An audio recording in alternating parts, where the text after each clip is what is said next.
प्रसादे सर्वदुःखानां हानिरस्योपजायते प्रसन्नचेतसो ह्यशु बुद्धिः प्रयवतिष्ठते।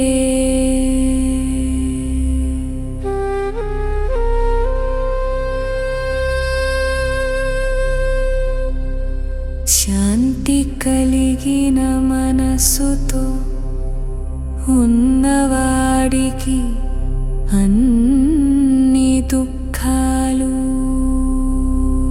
తొలగిపోతాయి, అతని బుద్ధి త్వరగా స్థిరపడుతుంది.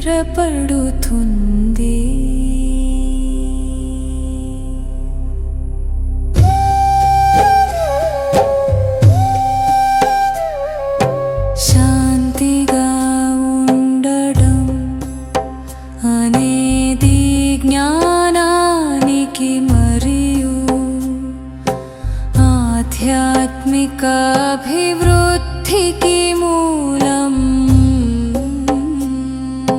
నాస్తి బుద్ధిరయుక్తస్య న చాయుక్తస్య భావనా న చాభావయతః శాంతిరశాంతస్య కుతః సుఖం.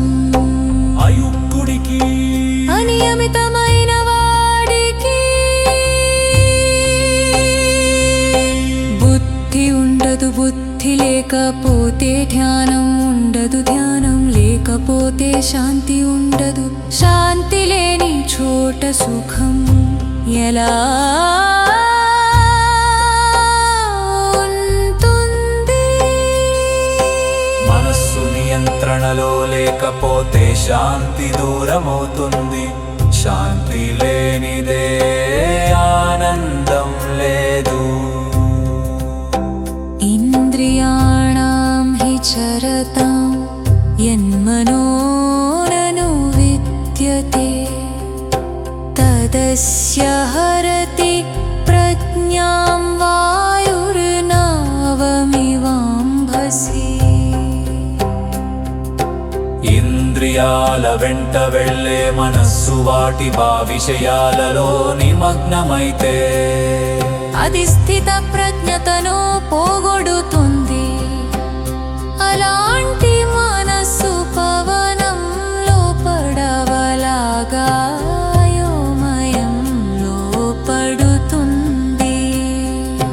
ఇంద్రియ నియమం లేని జీవితం అలజడి నిండిన సముద్రంలో పడవలా అయిపోతుంది.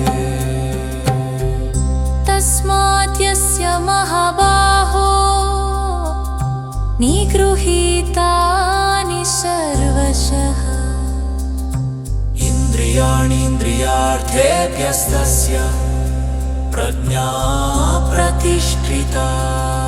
కాబట్టి ఓ మహాబాహు, ఎవడు ఇంద్రియాలను పూర్తిగా నియంత్రిస్తాడో వాడు స్థిత ప్రజ్ఞుడే.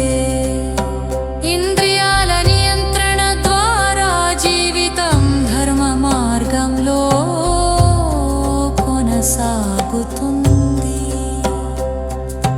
యా నిశా సర్వభూతానాం తస్యాం జాగర్తి సంయమీ.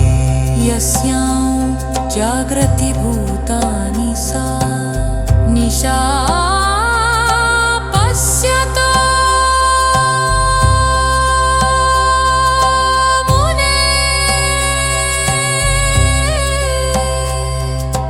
ఆధ్యాత్మిక సాధకునికి అజ్ఞానుల కంటే భిన్నమైన దృక్పథం ఉంటుంది.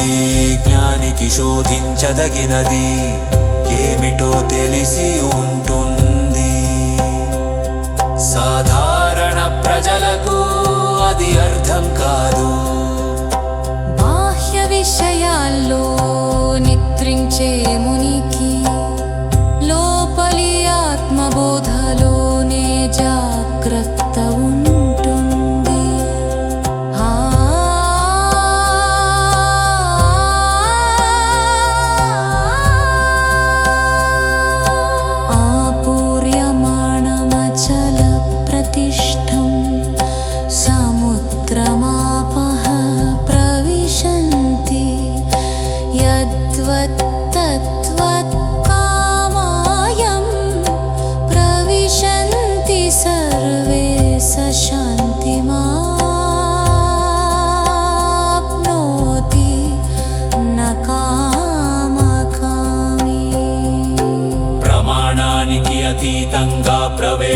ప్రవహించే నదులాంటి కోరికలు సముద్రం లాంటి స్థిత ప్రజ్ఞునిలో ఐక్యమవుతాయి.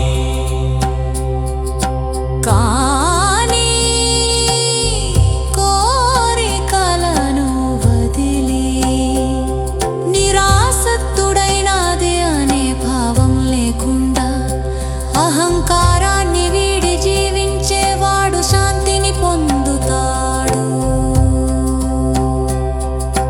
త్యాగమే సుఖానికి మూలం. అసలు స్వామ్య భావం లేకుండానే జీవించినప్పుడు చిత్తశుద్ధి సాధ్యమవుతుంది. ఏషా బ్రాహ్మీ స్థితి పార్థునేన ప్రాప్య విముహ్యతే స్థిత్వా శాంతకాలే చాపి బ్రహ్మ నిర్వాణమృచ్చతి. ఓ అర్జునా, ఇది బ్రాహ్మీ స్థితి, దానిని పొందడవాడు అల్లి మాయలా పరదో శివల సాసవర పూతిదెరో పైరపాడు రంగారానందాన్ని పొందుతా